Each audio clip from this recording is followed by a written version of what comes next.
అగ్రికల్చర్పై అపారమైన ప్రేమతో కష్టాలను జయిస్తూ విజయాలను అందుకుంటున్న రైతులెందరో మన చుట్టూ ఉన్నారు.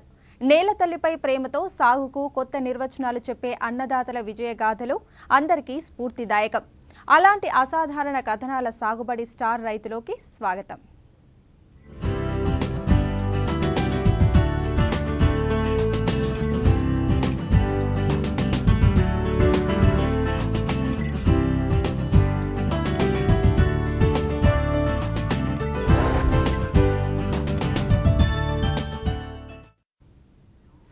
వ్యవసాయాన్ని వృత్తిగా చేపడుతున్న ఉన్నత విద్యావంతులు తాము పాటిస్తున్న నూతన వ్యవసాయ విధానాలతో అధిక దిగుబడులు సాధిస్తున్నారు.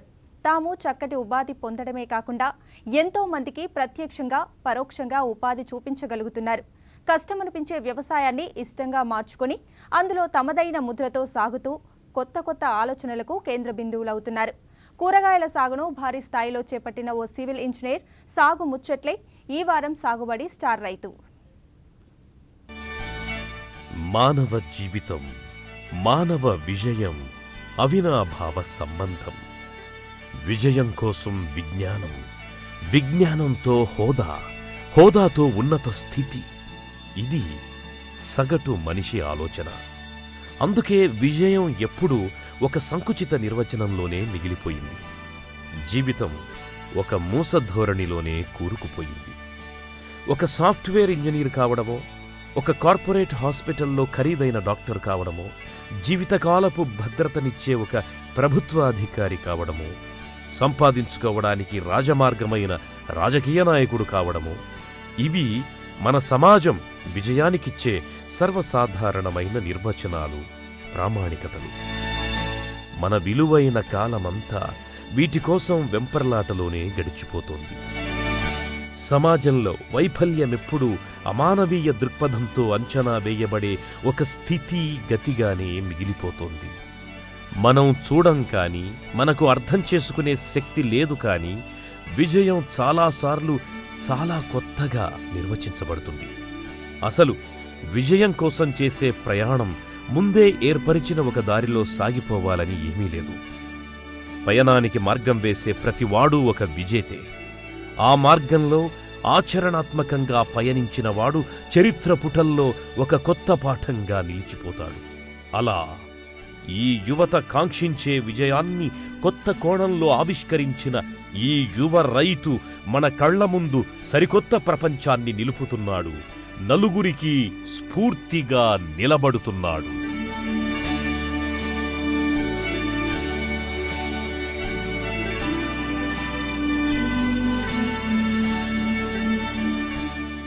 చిన్నప్పటి నుండి వ్యవసాయం చేస్తూ సాగు దండగా అనే అభిప్రాయానికి పలువురు రైతులు వస్తున్న తరుణంలో సివిల్ ఇంజనీరింగ్ పూర్తి చేసిన మన్నేపల్లి రవి వ్యవసాయాన్ని పండగ చేస్తూ కూరగాయల సాగులో లాభాలందిస్తూ పలువురికి ఆదర్శంగా నిలుస్తున్నాడు.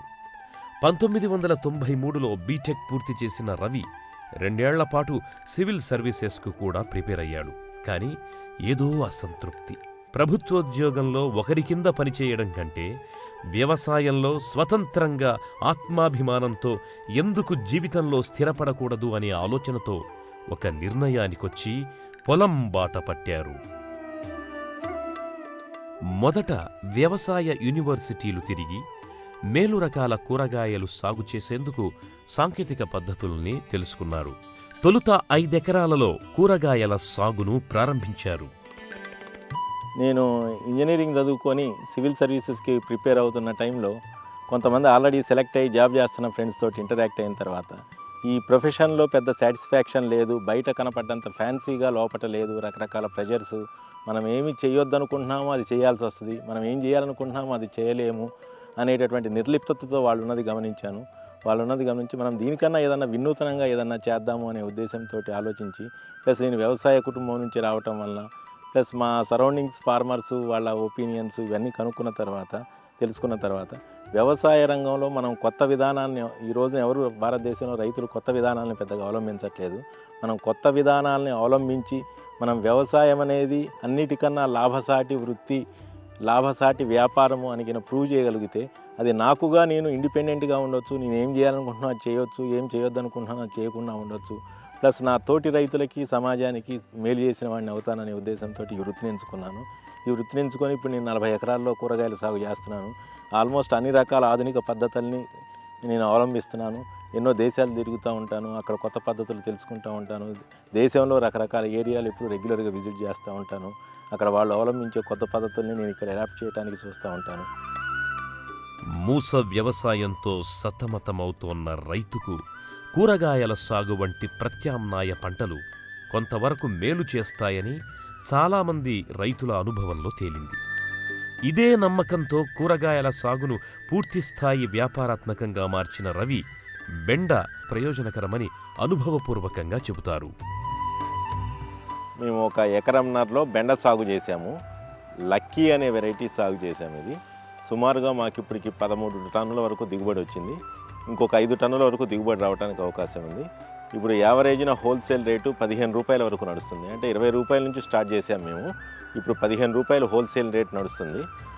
మాకు సుమారుగా ఇప్పటికి 1,85,90,000 రూపాయల అమ్మకం వచ్చింది ఈ బెండ ఈ ఎకరంన్నర సాగు మీద. ఇది మొత్తం బెండ అనేది మొత్తము విత్తిన కాడ నుంచి చివరి కోత వరకు కూడా సుమారుగా ఒక 150 రోజుల పంట కాలం ఇది. ఈ 150 రోజుల పంట కాలంలో మనకి ఎకరానికి సుమారుగా ఒక 25 నుంచి 30,000 వరకు పెట్టుబడి రావడానికి అవకాశం ఉంది.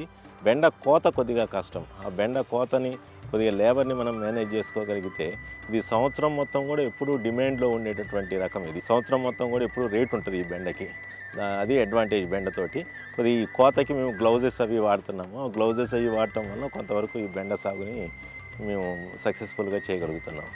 తర్వాత ఈ తెగుళ్ళు ఇవి రాకుండా మేము సమర్థవంతమైనటువంటి యాజమాన్య పద్ధతులు అవలంబించడం వల్ల ఇంత దిగుబడి వస్తుంది. క్యాప్సికం చాలా సున్నితమైన పంట. అయితే కొన్ని జాగ్రత్తలు పాటించడం వల్ల దీనిలో అధిక లాభాలు సాధించవచ్చని రవి నిరూపించారు. క్యాప్సికం పంట ఇది. క్యాప్సికం సుమారుగా 1 ఎకరంన్నరలో సాగు చేశాము.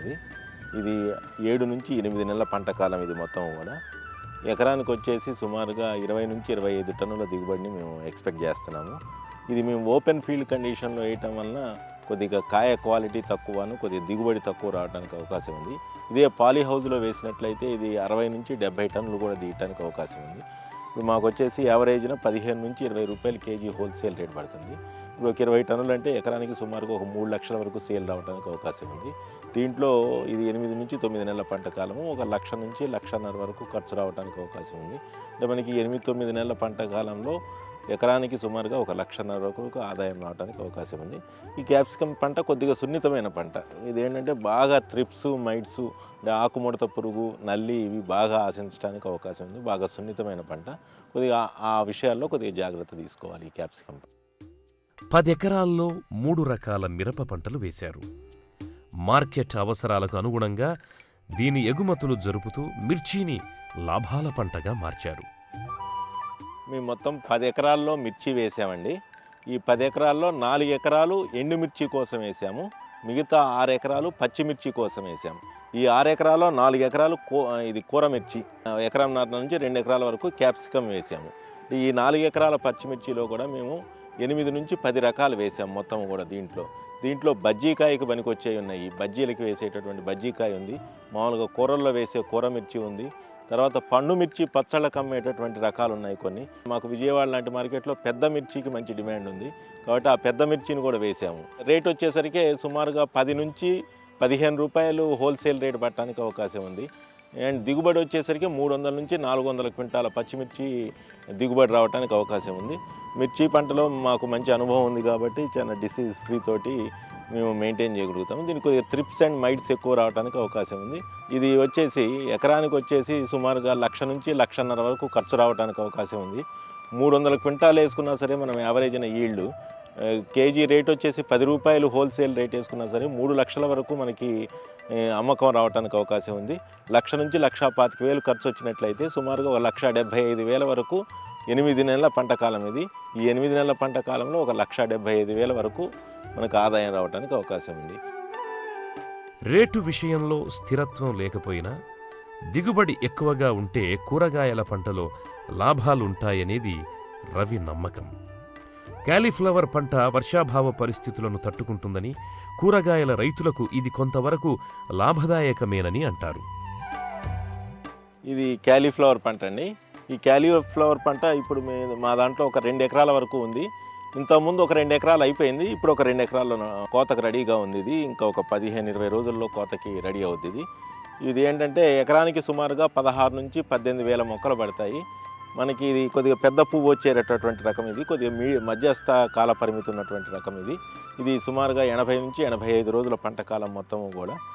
సుమారుగా మాకు ఒక పువ్వు వచ్చేసి ఇక్కడ మేము మా పొలం దగ్గరే 8 రూపాయల వరకు, 8 నుంచి డిమాండ్ ఉంటే 10 రూపాయల వరకు అమ్మటానికి అవకాశం ఉంది. 8 రూపాయలు లెక్కేసుకున్నా సరే మాకు ఈ 16,000 మొక్కల మీద 16 × 8 రూపాయలు అంటే 1,25,000 వరకు అమ్మకం రావడానికి అవకాశం ఉంది.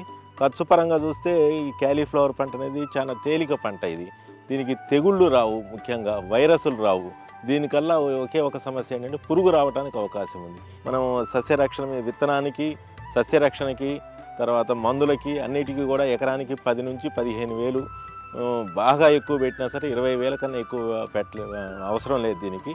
అండ్ 80-85 రోజుల్లో పంటకాలం కూడా చాలా తక్కువ పంటకాలం ఉన్నటువంటిది మిగతా పంటల మీద చూస్తే. కాబట్టి 80-85 రోజుల్లో మనకి ఎకరానికి సుమారుగా 1,25,000 అమ్మకం వచ్చిన ఎకరానికి 25,000 రూపాయల ఖర్చులు పోయినా 1,00,000 రూపాయల వరకు మనకి నికరాదాయం రావడానికి అవకాశం ఉన్నటువంటి.